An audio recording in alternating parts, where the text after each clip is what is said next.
Okay, guys, good afternoon. Can you guys hear me? Because I'm not at my house. I'm away from my desk. I don't have multiple computers and the whole 9 yards set up. Can you guys hear me? Okay, good afternoon, guys. Good afternoon. Okay, so let's rock this thing on out, guys. First things first, you guys see the topic. People and businesses are dying. And I wanted to kind of have a conversation with you guys and then give you guys the opportunity to ask me any questions regarding the upcoming tax season, because tax season is approaching. It should be starting pretty soon. And I know you guys have some questions that you guys want answered, but we also have a lot that we need to unpack about what's going on right now. So I don't know if you guys are noticing that it just seems like everything is just in complete, utter chaos right now. Like everything is in complete, I probably need to change this topic now. Everything is in complete, utter chaos. Hey, Dave, right now. Love you too, Dave. And I'm watching, guys. I've been watching. I'm on vacation now, and I've just been seeing just so much happening. And I said, you know what? Let me come and have a conversation with you guys. You guys can pick my brain. We can have some bickering back and forth, because I know a lot of you guys, you comment negatively on my you post negatively on my post. Well, you comment negatively on my post. So this live stream is for everything. We're about to, for all my detractors that don't like my content, that have anything to say about me not agreeing with the minimum wage, businesses, lifestyle, everything. Because as the accountability accountant, guys, I don't think we are fully aware of everything that's happening right now. If you guys can see, the presidential election is coming. They're trying to ban Trump from it, like we're in a third world country. Everywhere you go is robberies, murders. Small businesses are being pushed out of the doors, and a lot of us are getting burnt out from all of the policies and things like that. Then new with all this tax compliance, guys, it's just so much going on. So the first thing that I want to touch bases with you is, first of all, did any of you set your goals for 2024? And the reason why I'm asking that is because I've been seeing a lot of people say, well, I'm not making no goals. I'm not making no resolutions. 2024 is going to be messed up just like 2023. And just having this negative mindset around the new year. Hey, bro. So my question to you guys is, number one, did you set any goals or resolutions for 2024? If you did, put 1 in the chat. If you didn't, put 2 in the chat. And if you didn't, why? So did you set goals? Put 1 in the chat. Did you set like desires, what you want? Did you say anything? Okay, we got some ones. Hey, I'm Nurture Natasha. How are you? Okay, we got some ones coming in. I should have went live on Facebook too. Hey, Anita. Did you guys set any goals for 2024? Or you just said, you know what? I'm not doing it. Did you set goals? Put 1 in the chat. If you didn't set goals, put 2 in the chat. And let me see if I can go live on StreamYard. Yes, look. I said, well, first of all, Happy New Year, y'all. I'm sorry. Look, it's with the second Happy New Year, guys. I'm excited to be here with you guys. Because what I'm finding is that a lot of you guys are losing faith. Like the moment that you don't set goals, or the moment that you don't set, I don't really care about the resolutions and stuff, right? But the moment that you give up hope, right? You've already lost faith, and you're basically saying whatever life brings to you, that's what you're going to handle. And that's not the way that we're supposed to be handling things. We always supposed to set some goals. Hold on, guys. We always supposed to be setting some goals and doing what we're supposed to be doing as business people, moms, dads, sisters, brothers, you know, all of those things. Let me try to go live on StreamYard and see how this works. Give me a second, y'all. And then we're about to rock it out. Hold on, y'all. Let me.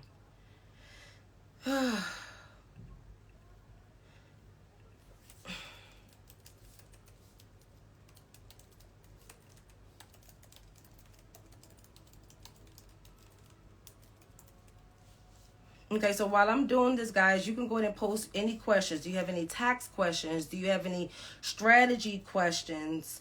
I know you guys are seeing people post. Some people are starting to do that nonsense tax tips and all of that stuff. Do you guys have any questions? Do you have anything that you want me to see if it's valid? Things like that. While I set this up. Hold on, y'all. And I think for Instagram, I may have to change this title, and for YouTube, because they don't want, they don't want us to come together for real, y'all. So let me see. I may have to change this title. Okay, so post your questions, guys. If you have any questions. Oh, it's dark. This computer is dark. Okay, it's not too bad. Oh, that's dark. That is kind of dark.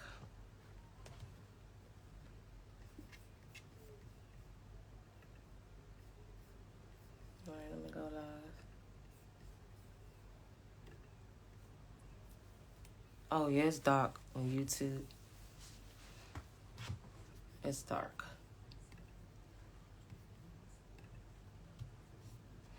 Okay, can you speak to the new LLC rules? Okay, so I did a whole video on the new LLC regulations in August, prior to anybody posting anything trying to scare you guys, okay?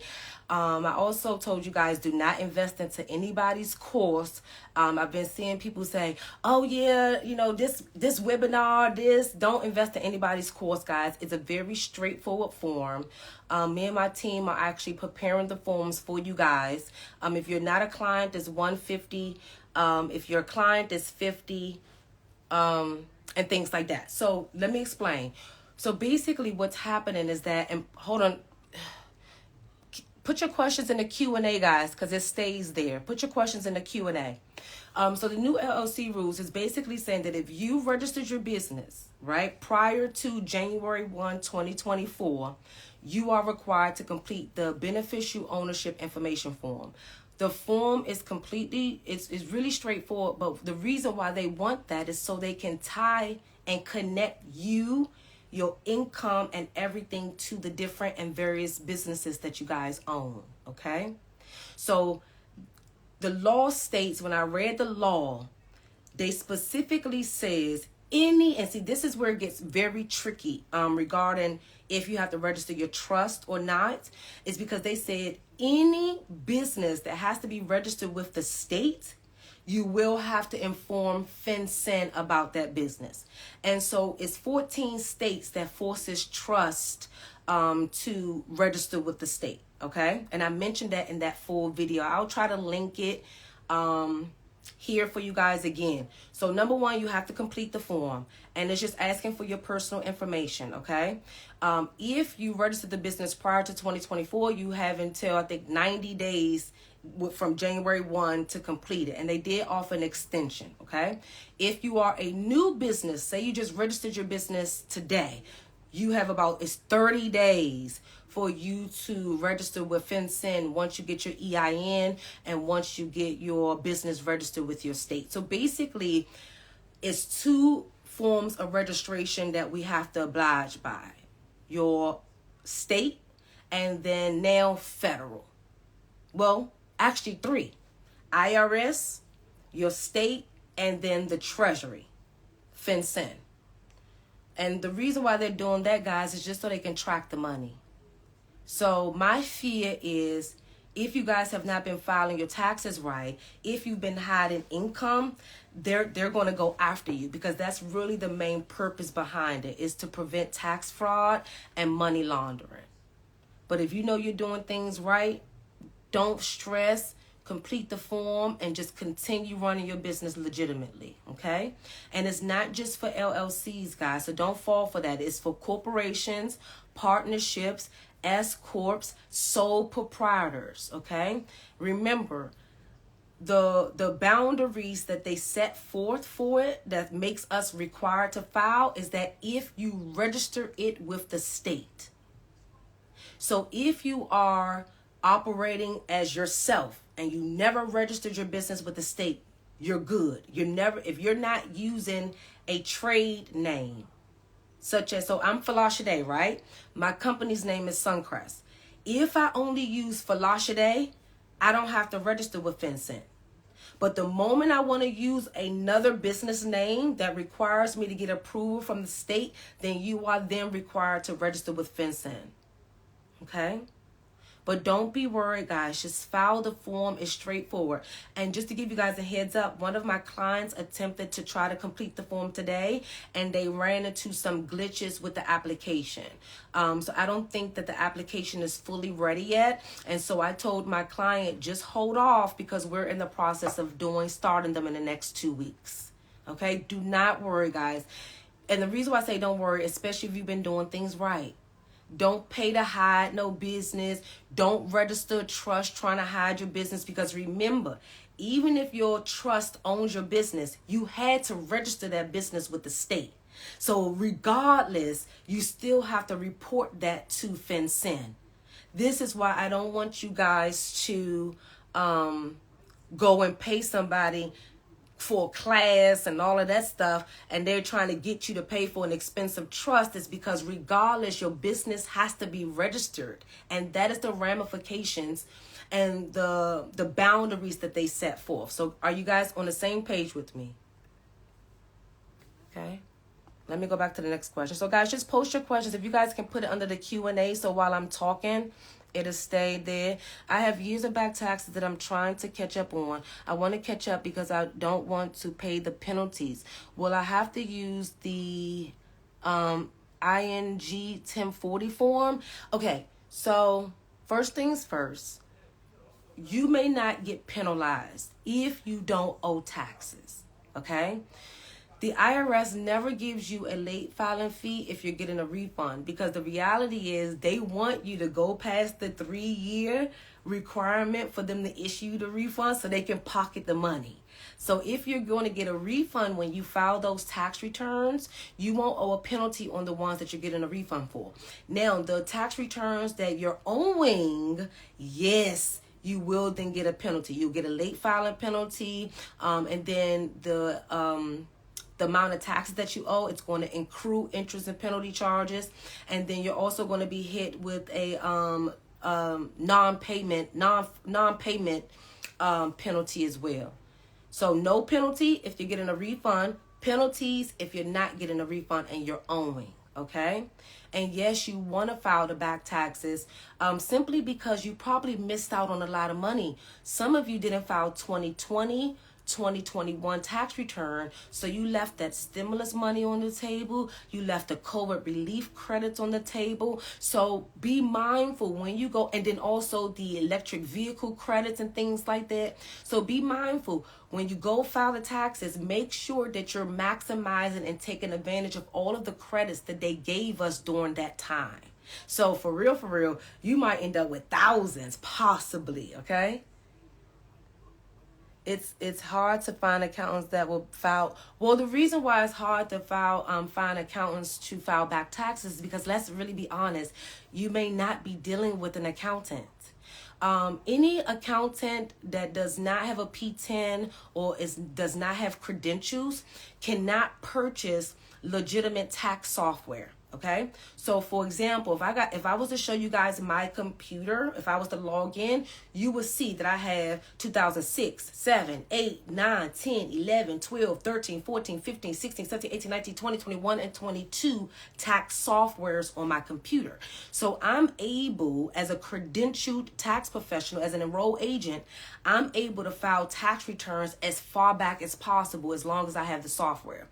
A lot of these fly-by-night shady tax people, they use TurboTax, and TurboTax does not allow you to file back taxes. So that's why they're unable to file your taxes. It's because they're using a TurboTax for the software, and that's not a software for preparers, okay?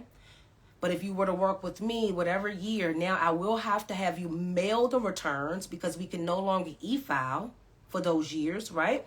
But we can prepare the returns. So when you hear a professional say, oh, I can't file those back taxes, they may not be that legit. Or if they are credentialed like me, they may not have purchased that year of software.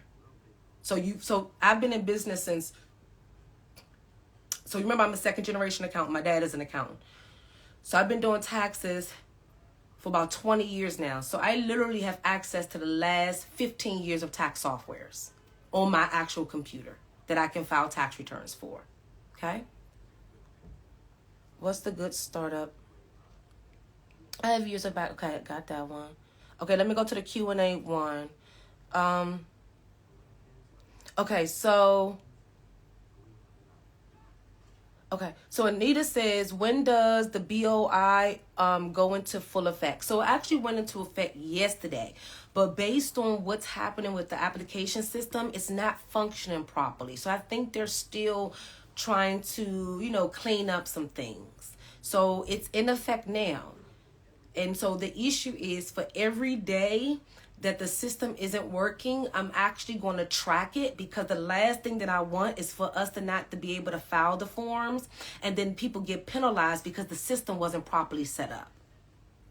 So it's in effect now, Anita. But when I get back in the office, we're going to start completing y'all forms. So Fatboy says, what's a good startup tax software for a business that is 4 years old? Well, I've only used TaxSlayer. I've never used Drake. I've never used any other software. And I think TaxSlayer is very user-friendly. The customer service is amazing. And I've only used them since I've been in business. And my dad only used them since he's been in business. So if you're going to use a software, especially in the startup phase, I would say go with TaxSlayer. Okay? It's hard to find accountants long. Right, but I have to file to prove that it was supposed to be a refund. Yes, you do. You have to file. Yes. You do have to file. Now, see, if you go too far out and the IRS think that you wouldn't be getting a refund, what I don't want to happen is for the IRS to file your returns for you. Okay? So if you don't want to have to prove to the IRS or have to deal with any type of examination or audit, I will go and file the return before the IRS start to prepare their actual return for you. And they normally actually prepare the return if they think you're owing.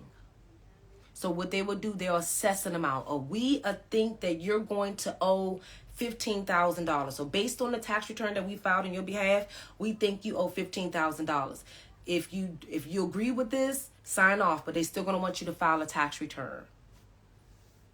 So I would say file the returns and beat the IRS to it. I said tax. Okay, I answered that already. What's their price? Go to their website, because I've been working with them and I have my own agent, and my prices might be a little bit different. So I don't want to just say what I pay, but it's over $1,000. It's over $1,000.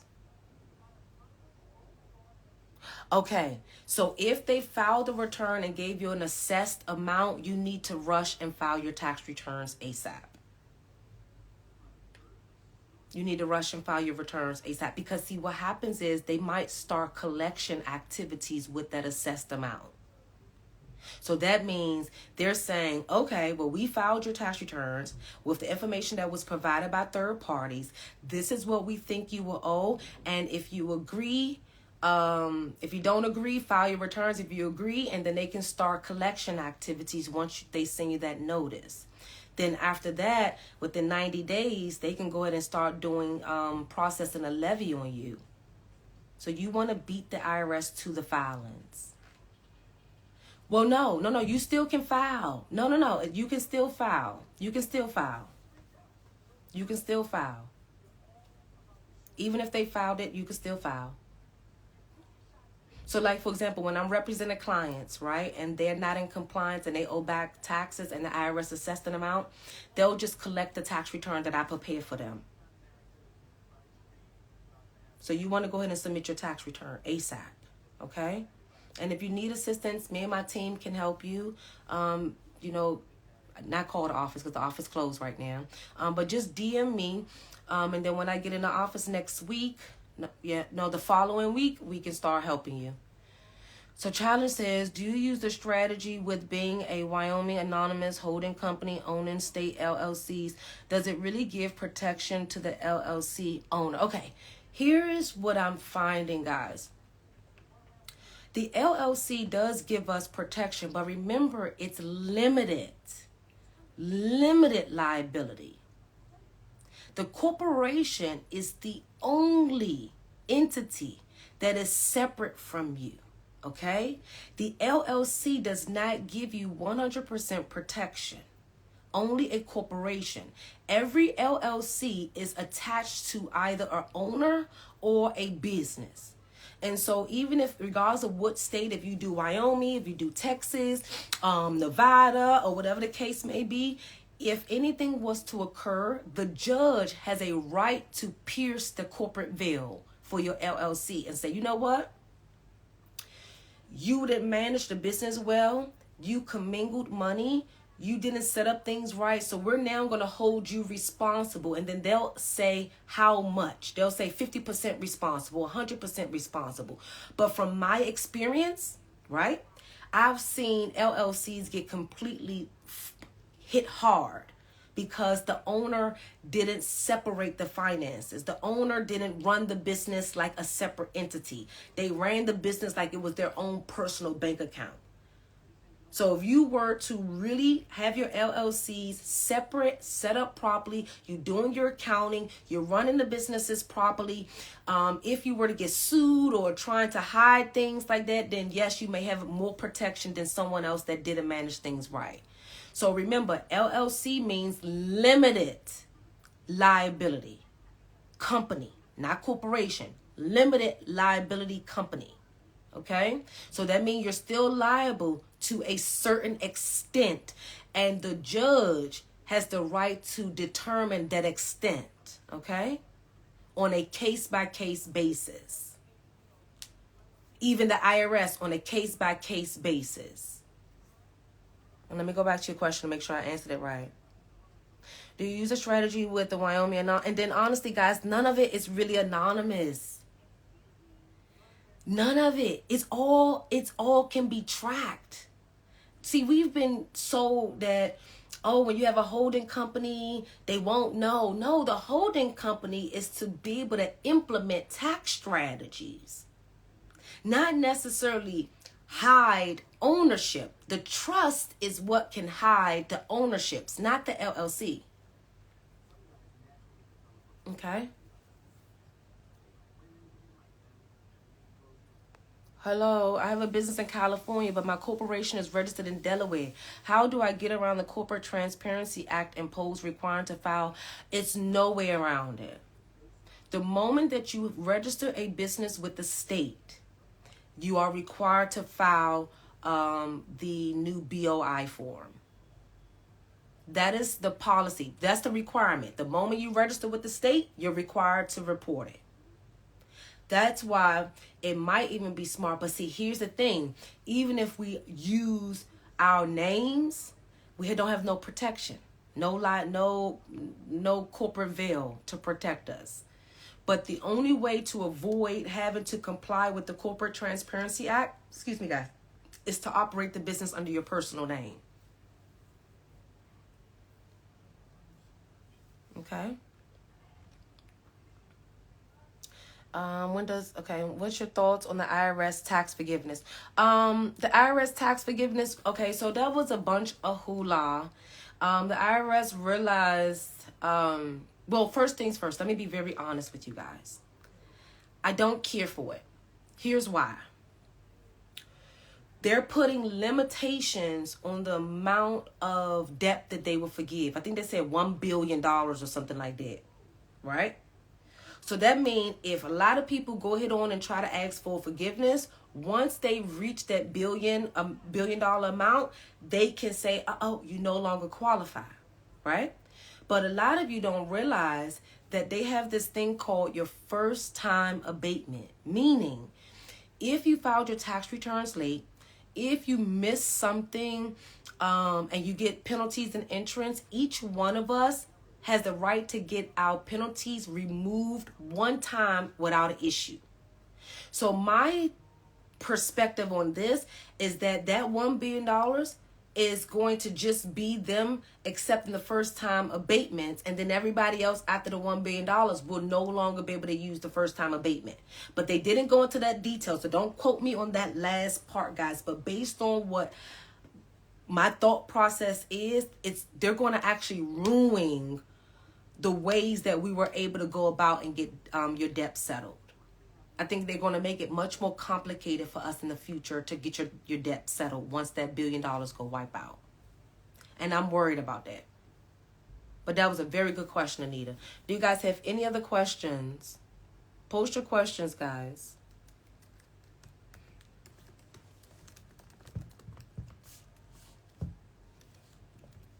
Post your questions, guys.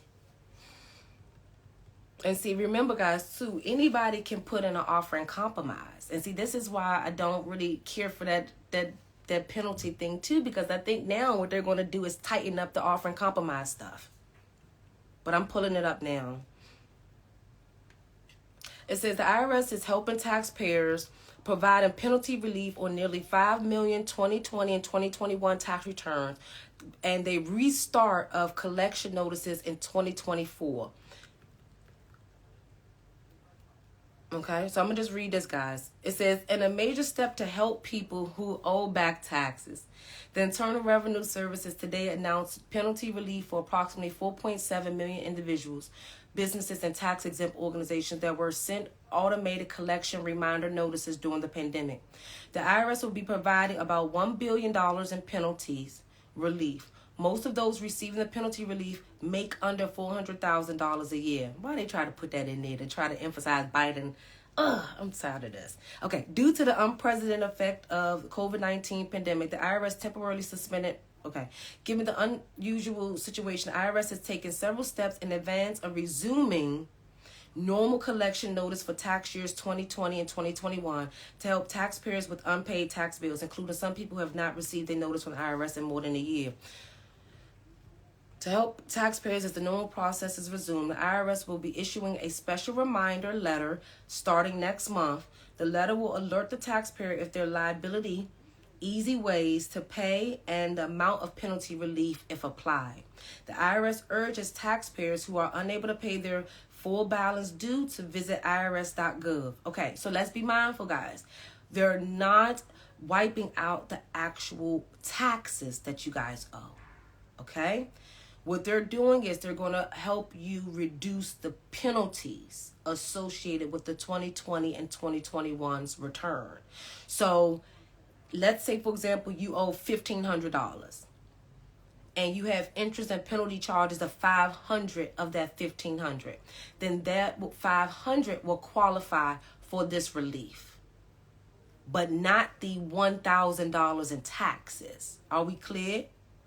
This is why still doing an offer and compromise is the direction that a lot of people need to go into, regardless of this forgiveness relief program. So they're not wiping out the tax amount, they're just wiping out the penalties. Okay?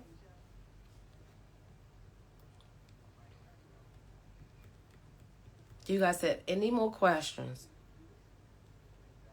Okay, and then another issue, guys, if you owe over $100,000, this penalty relief does not apply to you. Okay, so if you owe $105,000, you don't qualify. Okay.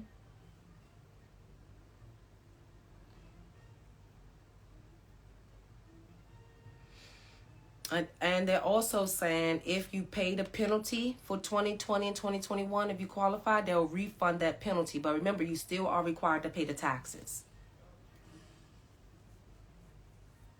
Okay. So I'm trying to say is, can the S corporation be owned by the trust? Does it give protection to its owners or only C Corp? C Corp. C Corp. So remember, a S Corp is not a legal entity on the state's level. The S Corp is a tax entity, tax level entity. So that means for tax purposes, we're qualified, we're being called an S Corp, but on the state level, you're either an LLC or corporation.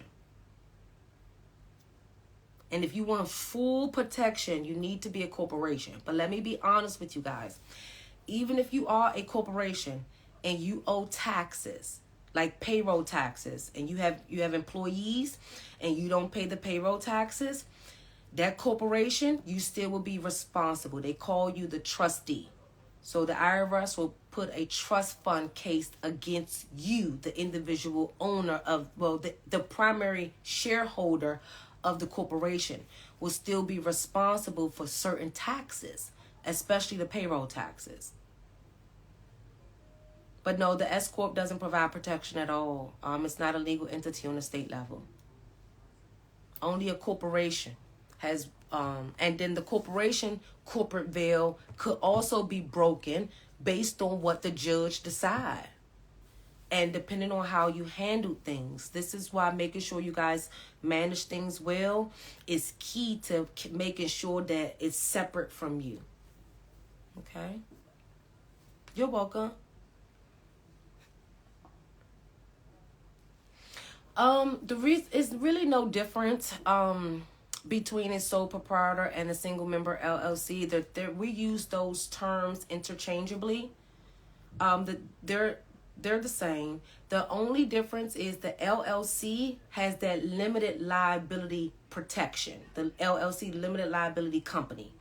The sole proprietor is saying you are responsible and solely responsible for everything in and out of the company. And you don't have to have an LLC to be a sole proprietor. You can just get a trade name, or you could just start selling stuff on the street and be considered a sole proprietor. Okay? But the moment that you become an LLC and it's only you as one owner, that's when we call you a single member LLC. Because it's one owner.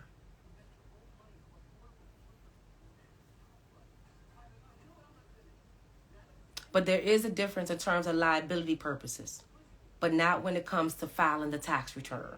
When you file the tax return, they go in the same place, your personal 1040 on your Schedule C. Okay?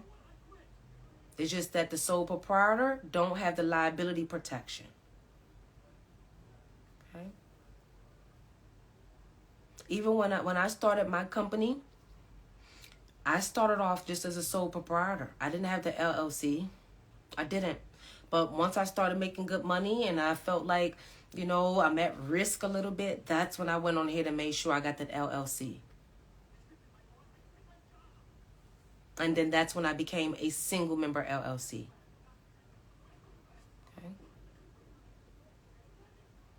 Okay. Yeah, I sell courses, so I have a few classes. Even I have my book called Audit Proof that I just released. And you guys definitely want to cop Audit Proof because it tells you how to write off everything, what you guys need to do, what the IRS do in an audit, how to protect yourself if you were to get audited. And then I also give you guys all the tips and tricks on how to write off everything the right way. How to write off your house, your car, your cell phone, your home office, your nails, your marketing, everything in the book. So go to Amazon and type in Audit Proof and then look for my name. It should come on up. It's a purple book. Yes, and I do sell courses too. But I haven't released the course in a while. Hey, Andy. So do you guys have any other questions at all? Let me see. Let me finish reading this. Okay, it says the penalty relief only applies to eligible taxpayers with assessed tax under $100,000. Eligible taxpayers include individuals, businesses, trusts, estates, and tax-exempt organizations that filed certain forms 1040, 1120, 1041, 990, income tax returns for 2020 and 2021 with an assessed tax of less than $100,000, or was issued an initial balance notice due between February 5th, 2022 and December 7th, 2023. The IRS notes that the $100,000 limit applies separately to each return and each entity. So let's say, for example, for 2022, you owed $100,000. Well, let's say for 2020, you owed $100,000. That year, you're not eligible. But 2021, if you owe less than $100,000, you're eligible for the relief. But remember, guys, remember when before I pulled this up and I said I'm concerned about whether or not this is going to impact the first time abatement. Now they're saying something. It says taxpayers who are not eligible for this automatic relief also have options. They may use existing penalty relief procedures, such as applying for relief under the reasonable cause criteria or the first time abatement program. So I'm glad that they're not attaching the two. And then they say the IRS will be sending out the first round of refunds starting January 2024.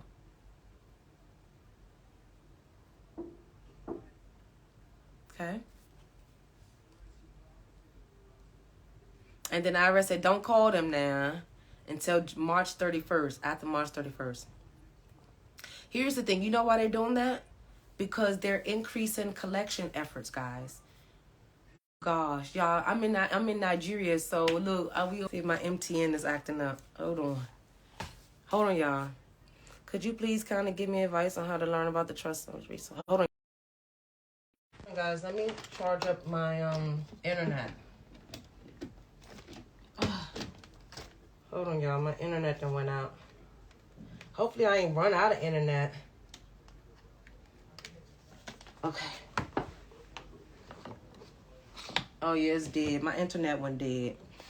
Challen says, could you please kind of give advice on how to learn about trust with resource, accept personal consults with the state attorneys? They mostly work with real estate, but not businesses. So what's your question about a trust? Post one of your questions. Rainbow, what did you hear so I can repeat it again?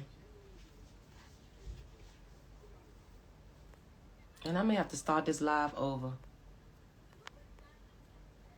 Yep. Okay, so it's moving now. Uh-oh.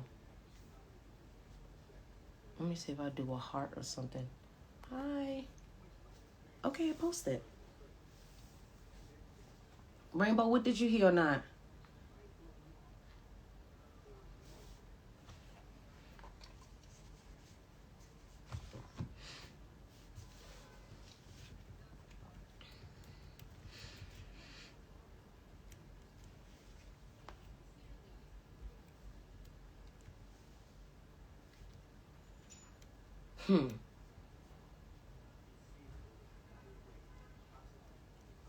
Interest is based on amount.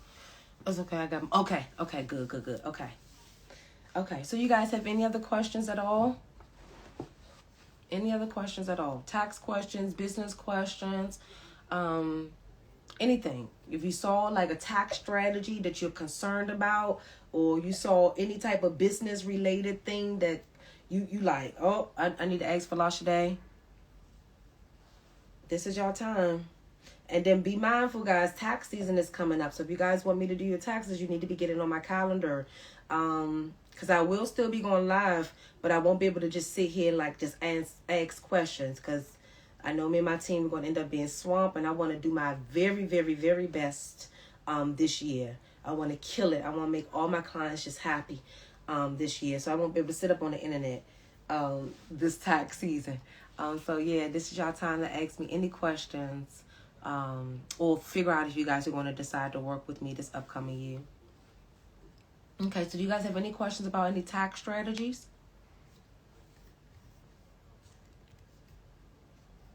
Anything at all?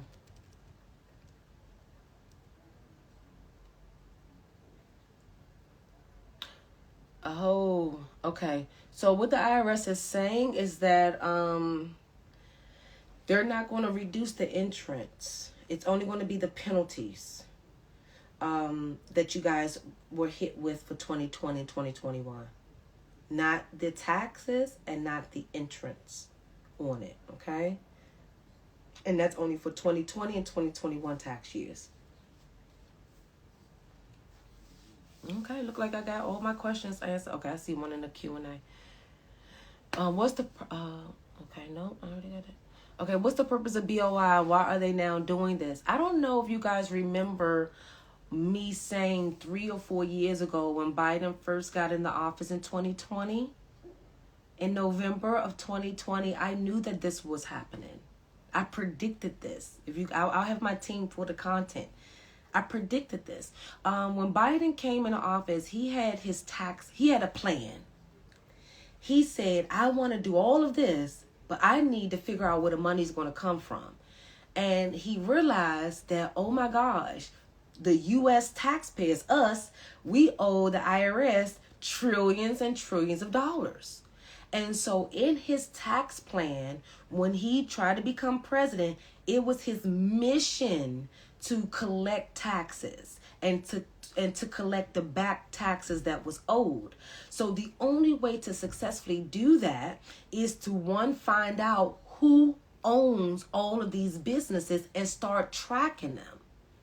So he been planning this. This is part of his overall presidency plan.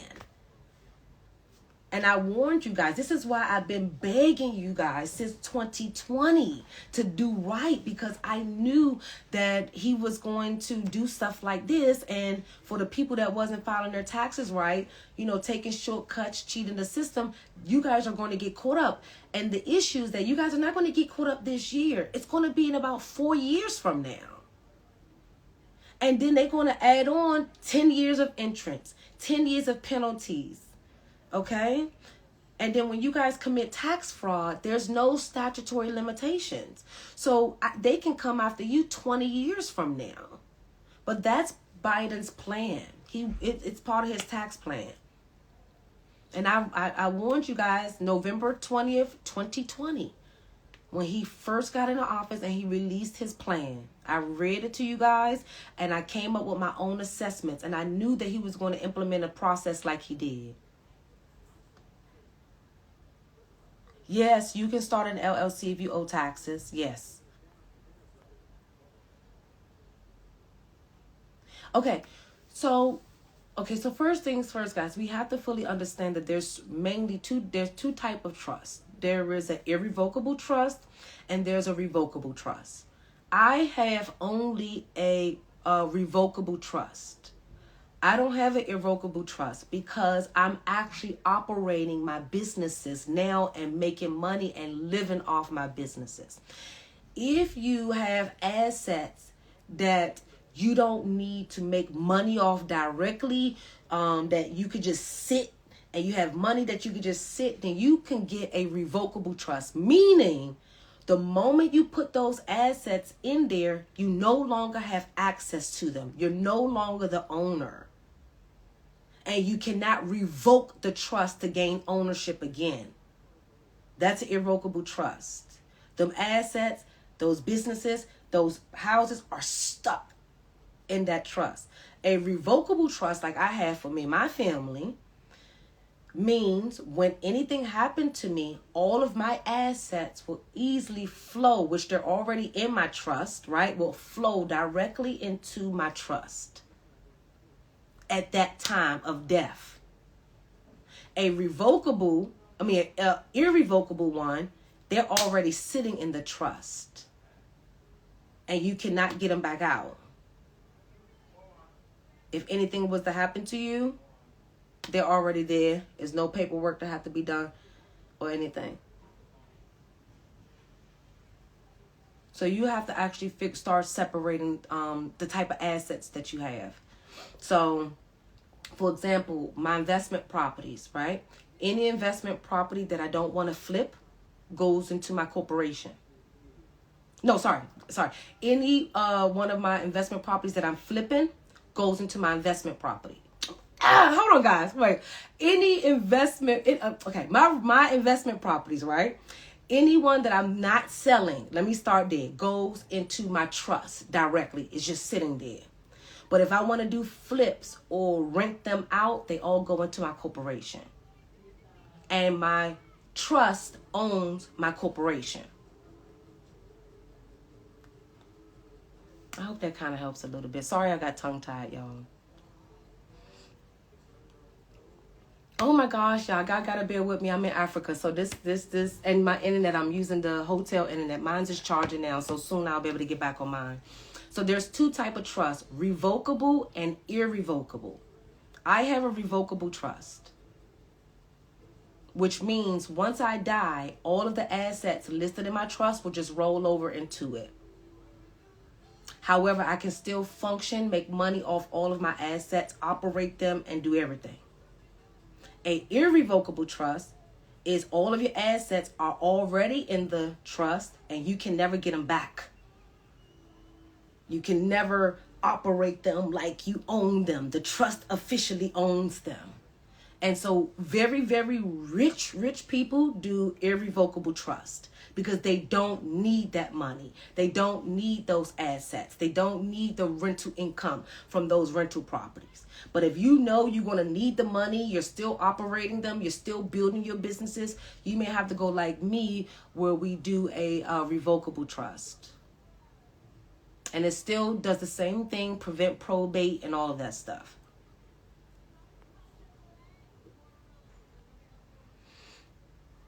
Okay, I think we're good on. Okay, more questions. Sorry, guys. What is your thought about a car rental fleet as a business? Is it high risk? Thank you. Interesting. That's similar to what that what is that churro situation. I'm gonna be honest, guys.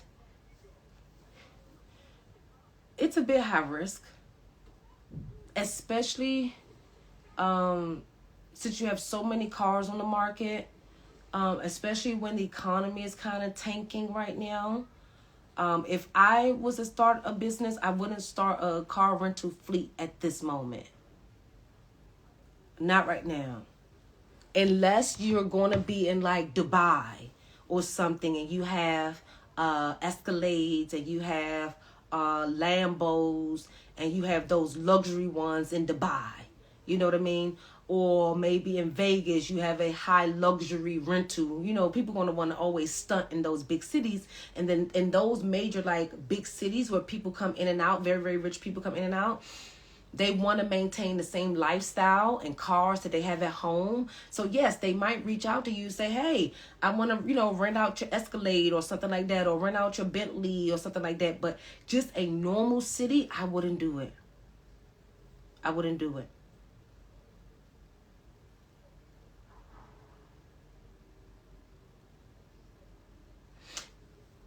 So Rainbow said, wait, why do an irrevocable trust? Well, they do that so if, let's say if somebody sue them, they can't get the assets. And it's all, well, see, most people do irrevocable trust because they don't need the money. They don't need investments. They just think, oh, I have $1 million. Let me just put it in the trust. They don't need it. That's the rich. I ain't even there yet, guys. I was even scared to even set up my little trust that I got now. But yeah, most people do that because they have access. They have too many assets, too much money, too much at risk. So what they do is they put it in the irrevocable trust to reduce their risk. And because they do so much business, they have so much assets, they're just trying to make sure they protect everything that they have going on. But if you're like me, you might make your little million, you got your little family or whatever, and that's it, really. Revocable trust is fine.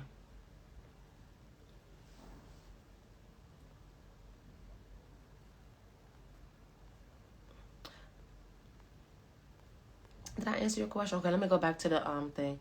I know that trust help beneficiaries' children avoids probate, so I'm looking for where I can learn about it.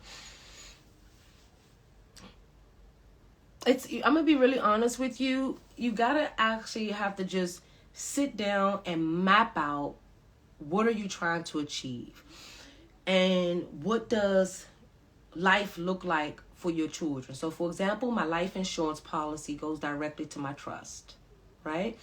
My rental properties, my personal home, okay? My business, all of that goes into my trust, okay? And I did that so the kids won't have to fight for nothing, have to go to probate court, and then also to protect my assets from any debt that I might owe, and things like that. Because if you have just a will, they're going to pay out your collectors before your family get paid. So we put in the trust to avoid that too. And that's another thing why people put it in irrevocable trust. They know they got a lot of debt, and they trying to protect those assets from being collectible at death to cover that debt.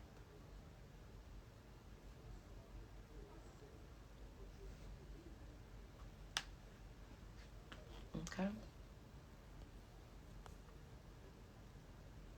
Okay, so I think I answered it. What is your thought about okay, I answered that. You won't be able to see it. Won't be able to undo. Okay, I can delete. Okay, why wasn't I invited? Oh, you know why? Actually, I didn't invite anybody neither, because this is my first time coming. You guys know I'm Nigerian. My dad's Nigerian. My mom's American. And so I'm the green card child. I'm the first born to the first, immigrants of Africa, right? And so I never went. I never understood where I came from. I never learned the language. But I always cooked the food. I always know how to dance and, been around on the scene. And so this was just my opportunity for me to really get some background, learn who I am, develop my purpose, and just get a sound so I don't have that identity crisis mess again. And it's interestingly, my dad was like, Shade, identity crisis. Are you kidding me?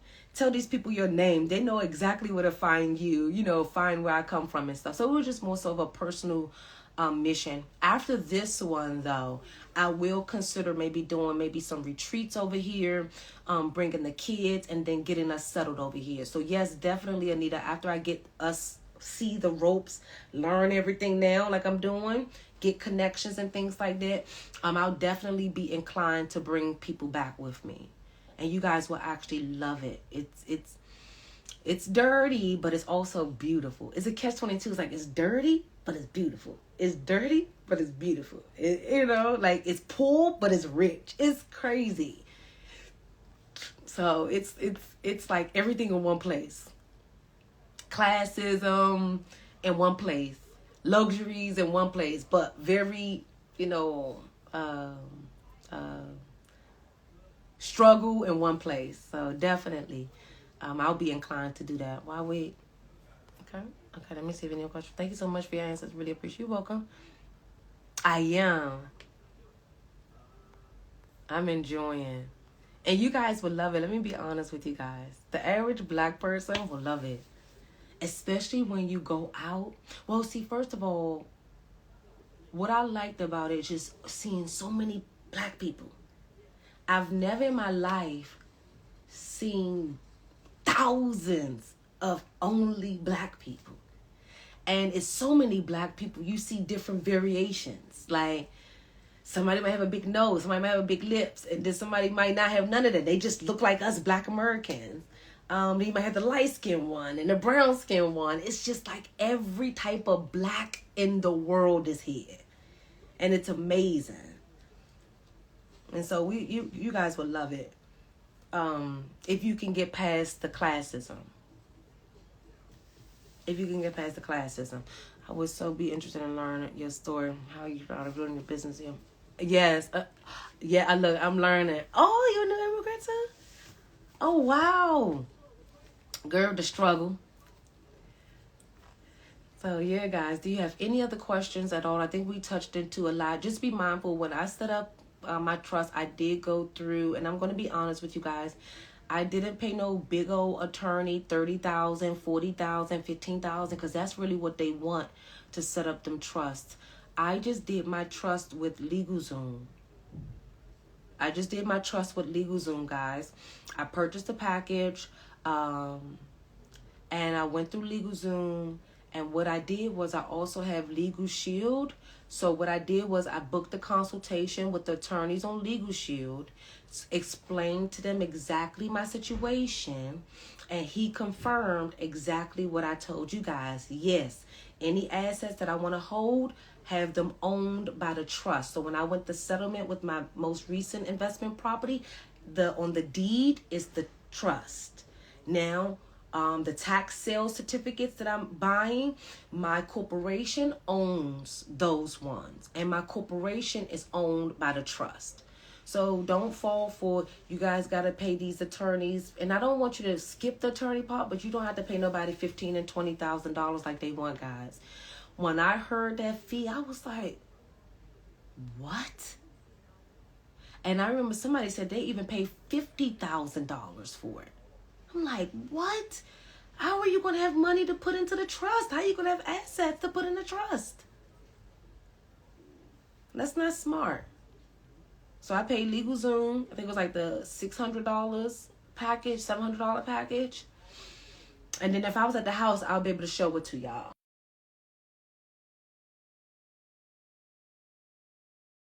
Time and you do it, read your little stuff and you'll be fine. Consult with the attorneys, because you get access to the attorney, so you can buy the consult with it and you'll be fine. You'll be fine. So do you guys have any other questions at all regarding anything business related, tax related, personal life? Right now it's a lot going on. And so I had posted a video. I'm in the state of Maryland, right? LegalZoom. I just use LegalZoom.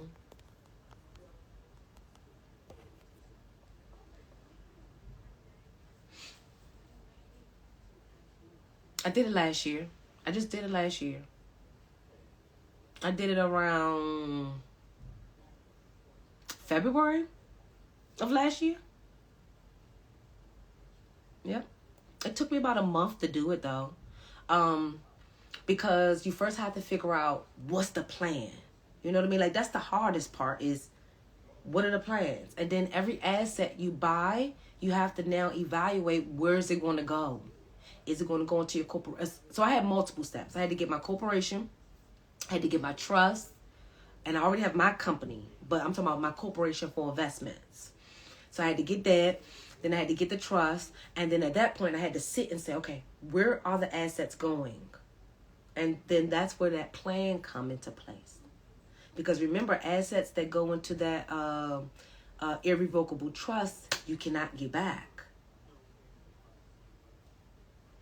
You would no longer own them again. I don't know when I'm going to go live again, Rainbow. I normally go live on Tuesdays at 7 p.m. Eastern Standard Time. But since I'm on vacation right now and the office is closed, I'm just going to just go live sporadically up until tax season. Then I'll be back on my Tuesday schedule. But I've been trying to now incorporate me just going live. I don't have a set schedule.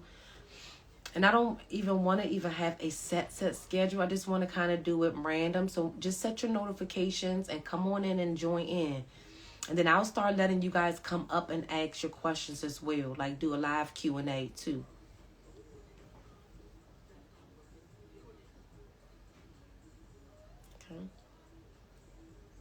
Okay, guys. So I love you guys.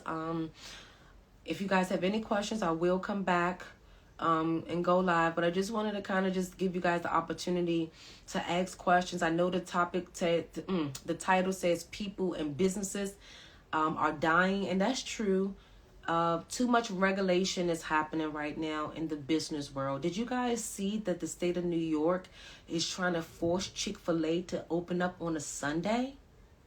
Did y'all see that? Who started a business for someone to tell us what days we're going to be open and what hours we're going to open? And so right now, if I was Chick-fil-A, I would end up withdrawing from New York. You can't force a business owner to open up doors that they don't want to open up on the days that they don't want to open. It's too much regulation right now, and actually businesses are really dying. This country is destroying everything that was good about being in the U.S. It's crazy.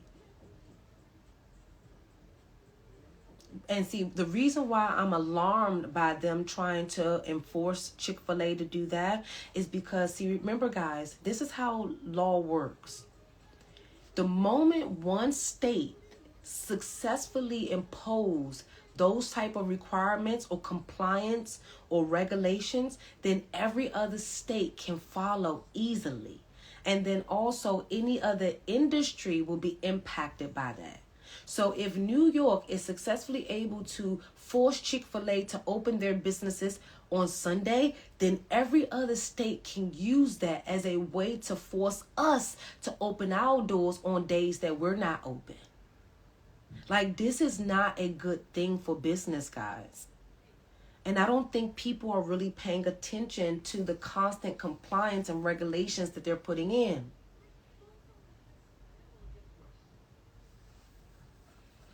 And so my fear is that eventually, we're just going to get tired.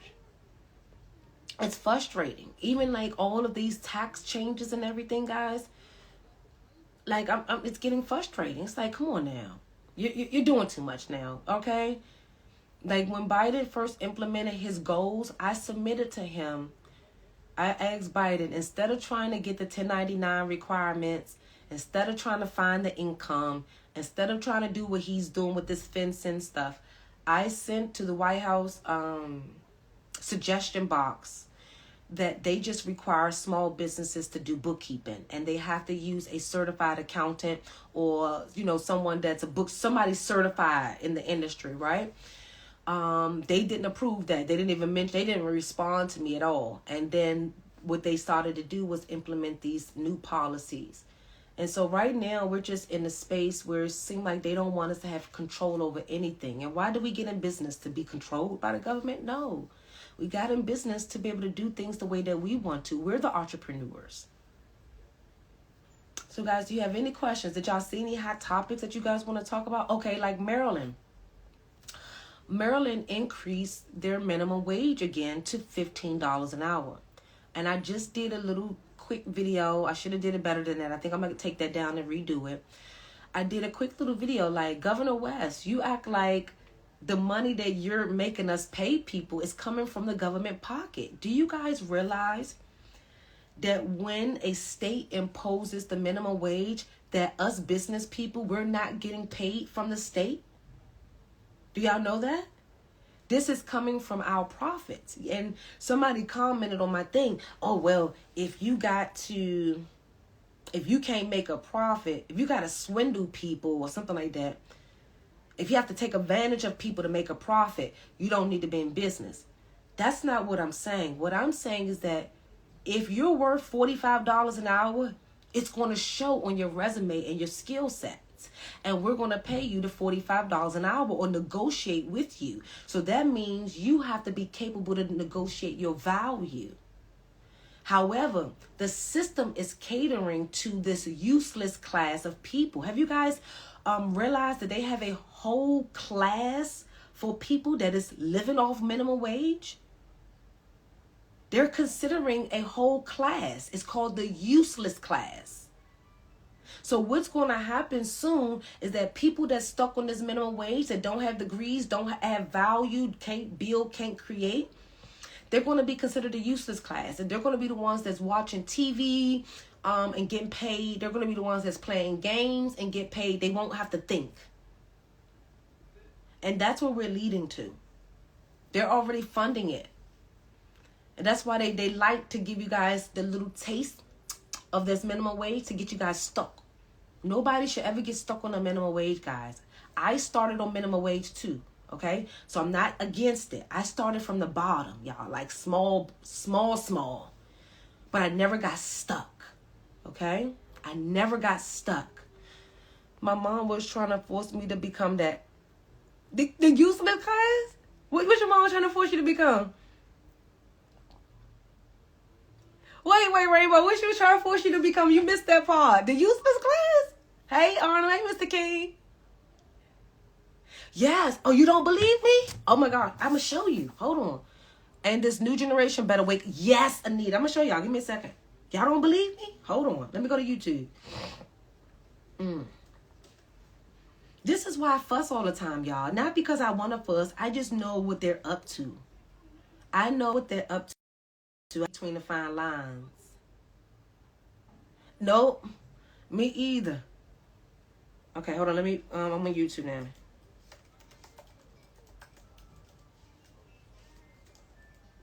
Okay, here we go.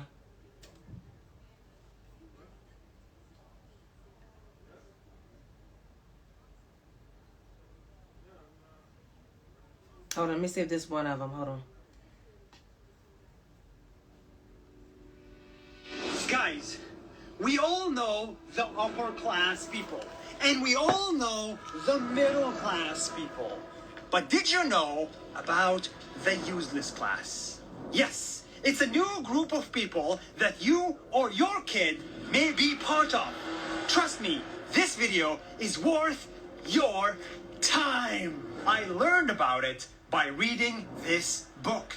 Let me explain. See, in the world, 90% of people that can work have a job. And based on how much the job pays, they are in one of three classes: upper, middle, or lower class. But in the future, a lot of our jobs will simply disappear. For example, take the taxi. Right now, we have millions of taxi drivers, but most cars in the future will drive themselves, just like this Tesla. No, you don't need to do anything. No speed, no speed. If you want to go, Yes. Self-driving! No hands. No hands! But I gotta pay What's wrong with attention. hands? And because of this technology, at some point, we will not need a human to drive this car. It's much safer for a robot to do it. And this is how millions of taxi drivers will be out of a job. And you didn't hear that from me, you heard it from the author himself. Hi, my name is Yuval Noah Harari, and I wrote the book 21 Lessons for the 21st Century. Every year, about 1.3 million people die in traffic accidents around the world. Autonomous vehicles might end up cutting that number to nearly zero. Travel agents, McDonald's staff, or even airport check-in staff will also be out of a job. In other words, we will have so many humans and not enough jobs to give them. Machines are taking over, and if you don't know how to code, it's going to be really hard to get another job. So millions of people will be unemployed and unemployable. This sounds depressing, but please hear me out. We build machines not to make life harder, but to make it easier. Okay. And when machines do all the... So also, guys, if you go to the World Economic Forum site, and I went there a few months ago, that's how I learned about it as well. They have their whole agenda to push the majority of society to this useless class. And they'll just be sitting at home playing games and getting paid to do it. And then it's starting with that. Do y'all remember when they say, oh, the first few people that allowed them to put that pay thing in your arm or the chip in your arm? They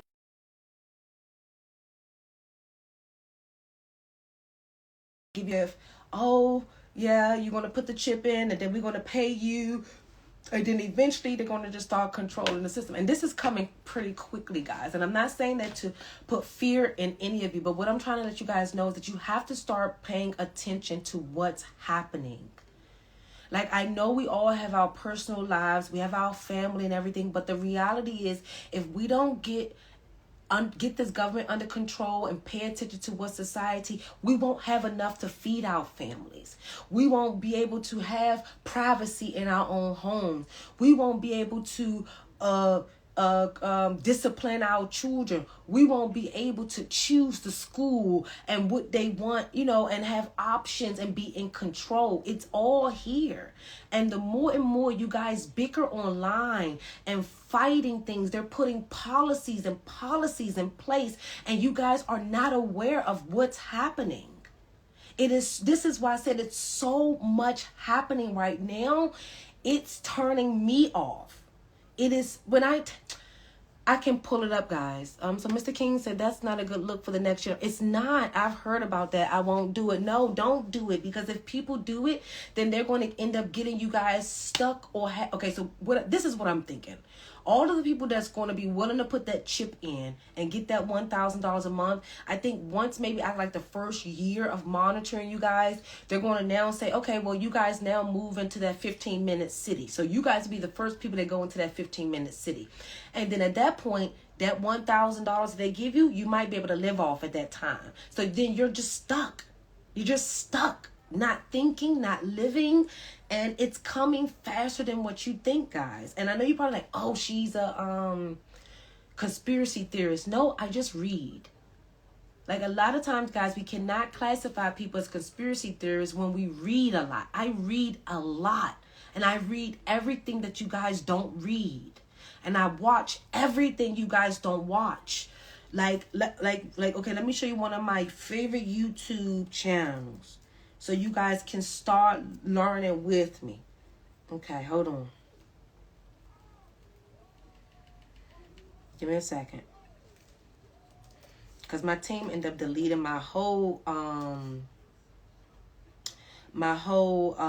personal YouTube, had all my subscriptions. So you might think I'm not subscribed. I was subscribed, but my team deleted my second YouTube channel because it has subscribers on there. So I always watch the Epic Economist on YouTube, and they tell you everything that's happening, what's happening, the collapse, everything. So for example, the most recent video they have, it says the collapse has begun. 15 fast food chains that are in deep, deep trouble. You guys need to subscribe to the Epic Economist so you guys can know what's happening. Mr. King said $1,000 to stay home. You're kidding me? Yes, that's what they're going. But Mr. King, think about it. How many people will accept that? If they can pay all their bills with that $1,000 and still have like $50 left over, do you know 90% of the society will accept that? This is why I always say, guys, as a minority, as a black person, we should not be in the midst online fighting about baby mama dramas, being promiscuous, and all of this nonsense that's happening on social media. This is all just a distraction for everything that's happening behind the scenes, guys. It's a lot happening that it's even challenging for me to even process everything. Let me show you guys something on the World Economic Forum. Hold on. I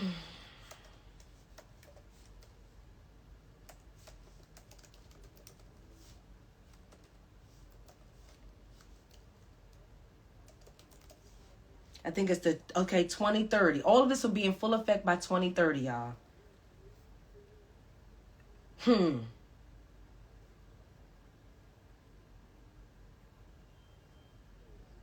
on, I'm clicking it. Remember, I'm in another country, y'all. Okay, so make sure I'm on the same page. Remember, I don't do no line or anything like that. What site am I on, guys? World Economic Forum, right? Okay. All right, so Agenda 2030. Why civic participation is key to meeting UN sustainability targets.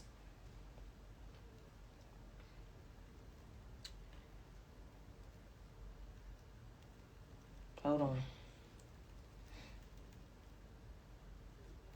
Give me a second, guys, because I got to scroll all the way down. They had a whole little presentation. Everything. Give me a second, guys, because I wasn't expecting to come and show you guys this, so I'm going to have to find it. Let me see if this one is it. But if you guys, y'all need to go there and type in the Agenda 2030 and do some research on your own. You will see that they have a whole plan where it's no middle class. This is why we got to work hard now. This is why I'm pushing you guys to be as successful or rich as you possibly can make, and save and save and save. Because they're planning to no more middle class. You see, they already said it's going to be now. No poor class, is just going to be the useless class. Okay, hold on. Call to action for human rights.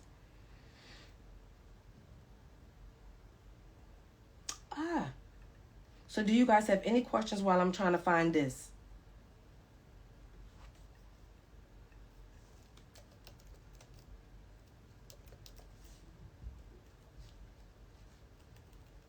Do you guys have any questions?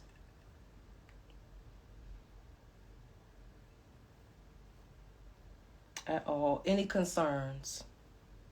How do you guys feel about the useless class? Do you guys think you might fall into it? You would accept it?